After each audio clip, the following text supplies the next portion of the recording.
Welcome to the RV Park Mastery Podcast, where you will learn the correct way to identify, evaluate, negotiate, perform due diligence on, renegotiate, finance, turn around, and operate RV parks. And now, here is your host, the fifth largest owner of RV and mobile home parks in the U.S., Frank Rolfe. Welcome back to the RV Park Mastery Podcast. This is Frank Rolfe. Let's talk about something that everyone wants to do well at, and that's buying an RV park. But sometimes they miss some of the most important items to be having that be successful. We're going to title this the 3 action steps to being a smarter RV park buyer. Now, we all know that when you buy any asset, the whole goal is to buy low and sell high. We know the basic things that you hear about on TV or in a book. But unfortunately, you have to get much more granular than that to really succeed at anything in today's world. And so I want to go over 3 items that most people don't give a lot of time talking or reflecting on in the media. But in fact, we've found over the last nearly 30 years of buying and operating RV parks is an important skill to have. So here they are, the 3 action steps to being a smarter RV park buyer. Number 1, think like a lender. Think about your exit strategy. Never buy an RV park that you cannot easily finance or easily sell down the road. That will always keep you out of trouble. Ross Perot, the famous American businessman that built up EDS and then sold it to General Motors years ago, was one of America's early billionaires. He learned the skill from his dad. What his dad would do is he would take him to kind of swap meets and ranch events. They lived out on a ranch somewhere, I think in Texas. And so, typically people would go to these events and they would buy souvenirs and take them home. His dad gave it a different angle on that. He told Ross Perot he would give him money and tell him he could buy anything he wanted there at the swap meet, but he had to sell it before they went home. And that would teach him all about business and he could keep the profit. So he'd typically give Ross Perot a small amount of money, $5 or $10, which would occupy him throughout the day. But then whatever he bought, he had to resell. Perot learned from this the necessity of buying things which have an exit strategy. If he bought a pair of spurs from one vendor that he thought was a really good buy because he bought them for only $4, but he felt somebody else would pay him $10, he then got to put that to practice because at the end of the event, he had to go sell the spurs. If he only got $2 for the spurs, then he lost money. But if he got 10, he'd have even more money when he went to the next kind of ranch swap meet. So exit strategy is just as important today with you as it was with Ross Perot. Now, what are the key reasons that you need an exit strategy even on the very first day you buy the RV park? Well, one thing is none of us really know the future. You might buy that RV park and then only a week later you may have a terrible health diagnosis or who knows what. So you always have to imagine when you buy anything that at some point you may need to sell it. But there's another reason, and that's because when you think exit strategy all the time, it goes all the way through on every decision you make. So you're always thinking the right way. Because when you want to sell that RV park years and years down the road, not immediately probably, it will help you steer that property into just the right spot. Because when you think exit, you're going to be thinking like a lender, like what a bank wants. Nobody buys RV parks for cash. Everyone buys them with debt. So who's the boss when you buy things with debt? That's right, the bank is the boss. Because if you don't get a loan, you can't buy the RV park. So you want to make sure that everything you do from beginning to end helps steer that RV park into just the right zone, such that every lender will love it, both today and tomorrow and a month and a year and 20 years from now. You want to stay in that zone. You don't want to go off in these RV parks that don't have an exit because the location is terrible, or there's some other issue, or the thing floods every other year. That's going to kill you when it comes to exit, but also it's going to kill you when it comes to ownership. Typically, things that don't have an exit strategy, there's a reason for that. No one wants to own them, and you probably shouldn't either. The next item, be sure and put plenty of cushion in your budgets. Now, I know that everyone wants to buy as big a thing as they can humanly own, and we all have an ego and want to buy only things that are impressive at a cocktail party, but don't do that to yourself. Don't overstretch what you're doing, and don't put false expectations on yourself. If you're buying an RV park, even though mom and pop promises you and guarantees you'll have X number of lots occupied per month throughout the year, don't run with that number. Give yourself some cushion. Maybe you build in that you'll hit 90 or 80% of what mom and pop did on the revenue side. And then on the expense side, once again, you've got to make sure that you give yourself plenty of reasonable cushion in those numbers. Real things happen in real life. Things break. Things like COVID occur. None of us can predict the future. But one thing's for sure, if you ratchet your numbers down too tight, it's a very, very tough position for you as a business person to succeed at. And you don't want to buy an RV park where you're already behind the 8 ball when you buy it.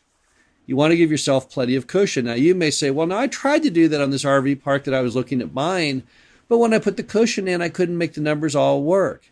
That may be a sign to you that maybe you should either not buy that or should renegotiate the price lower. We have always found that for the average person, they always miss their targets. Whenever they budget, they miss it. Why? Because they're kind of optimistic.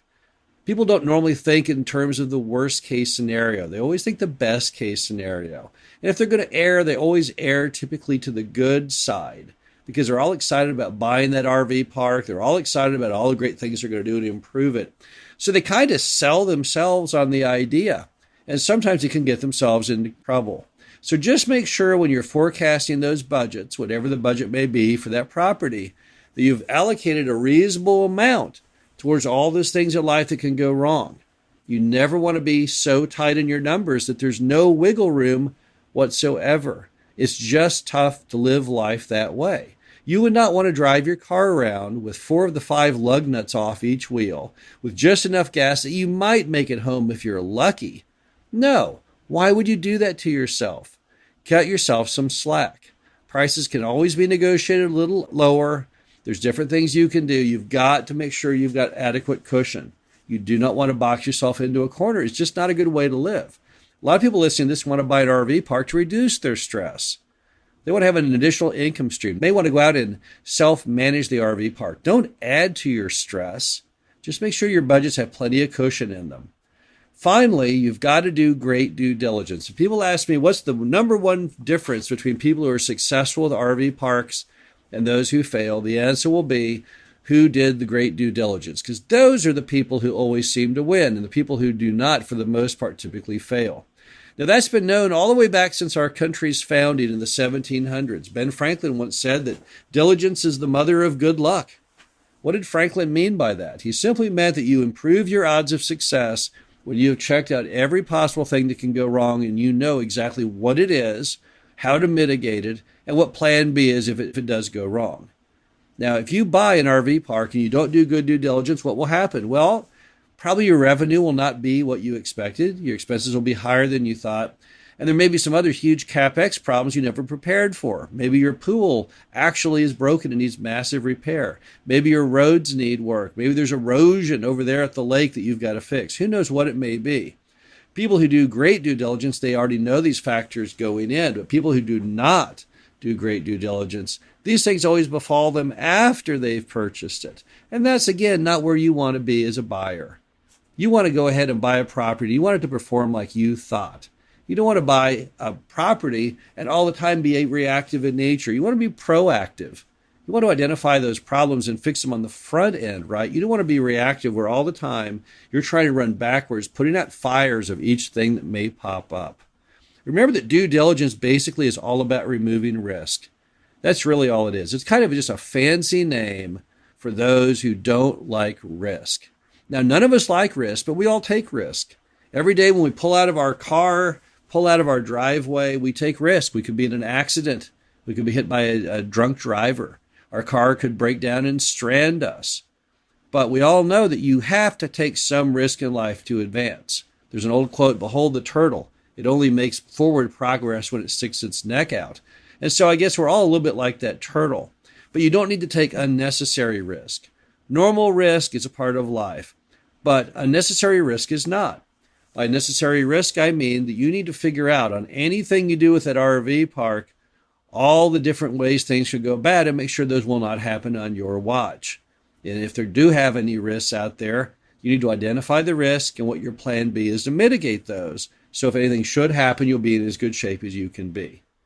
I really honestly don't know anyone who's been in the industry for very long who doesn't meet the profile of a non-risk taker.